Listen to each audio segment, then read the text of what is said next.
అనంతపురం జిల్లా నలుమూలల నుంచి వచ్చే రైతులకు మార్కెట్ యార్డ్ ఉచితంగా భోజన వసతి కల్పిస్తుందని యార్డ్ చైర్మన్ బల్లా పల్లవి తెలిపారు. శని ఆదివారాల్లో మార్కెట్కు వచ్చే రైతులు ఇబ్బందులు పడకుండా భోజనం వసతి ఏర్పాటు చేయడం జరుగుతుందని అన్నారు. ఇక్కడ రైతులు ఇబ్బంది పడకుండా అన్నదానాన్ని సహకరించిన ప్రతి ఒక్కరికి ధన్యవాదాలు చెప్పారు. గత ప్రభుత్వం అన్నా క్యాంటీన్ తీసేసి పేదల కడుపు కొట్టిందని మండిపడ్డారు. కూటమి ప్రభుత్వం పేదల పక్షపాతాన్ని మరోసారి నిరూపించుకుందని ఆమె పేర్కొన్నారు.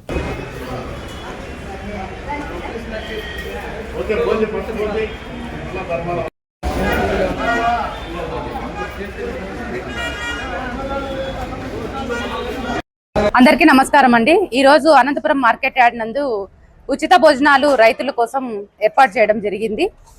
ఇది నేను ఎంతో అదృష్టంగా భావిస్తున్నాను. ఇక్కడ నేను చైర్పర్సన్ అయిన తర్వాత ఇక్కడ ఉన్నటువంటి పరిస్థితులన్నిటినీ ఒక అవగాహనకు తెచ్చిన తర్వాత ఇక్కడ అన్నదానం చేయడం అనేది చాలా ఇంపార్టెంట్, చాలా అవసరము.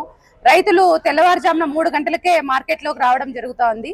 ఇవన్నీ చూసిన తర్వాత వాళ్ళు భోజనానికి బయటికి వెళ్ళి భోజనం చేసే పరిస్థితి లేదు.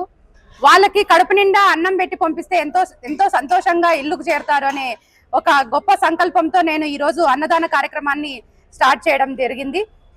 ఈ కార్యక్రమానికి అందరూ కూడా నేను పిలిచిన వెంటనే అందరూ కూడా ఇక్కడికి వచ్చి దీనికి సపోర్ట్ చేసినందుకు అందరికీ నా కృతజ్ఞతలు తెలియజేసుకుంటూ, ముఖ్యంగా తెలుగుదేశం ప్రభుత్వం, కూటమి ప్రభుత్వం రైతన్నలకు ఎప్పుడు అండగా ఉంటుంది.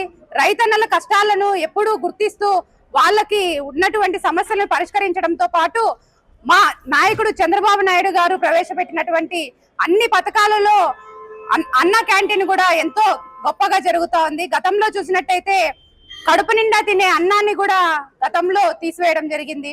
అయితే చంద్రబాబు నాయుడు గారు తెలుగుదేశం పార్టీ వచ్చిన తర్వాత అన్న క్యాంటీన్ ని స్థాపించడం, ఇలా రైతులకు కానీ ఆకలితో ఉన్నటువంటి వాళ్ళ కడుపుని నింపడం మా ప్రభుత్వం ఏకైక లక్ష్యం. అందులో భాగంగానే నేను ఈ కార్యక్రమాన్ని చేపట్టడం జరిగింది. దీన్ని నేను నిర్విఘ్నంగా ప్రతి శనివారం ప్రతి ఆదివారం ఇక్కడ మార్కెట్ యార్డ్ లో రైతన్నలకు అందరికీ కూడా అన్నదాన కార్యక్రమం ఇక్కడ ఉంటుంది అని చెప్పి ప్రతి ఒక్కరికి తెలియజేస్తున్నాను.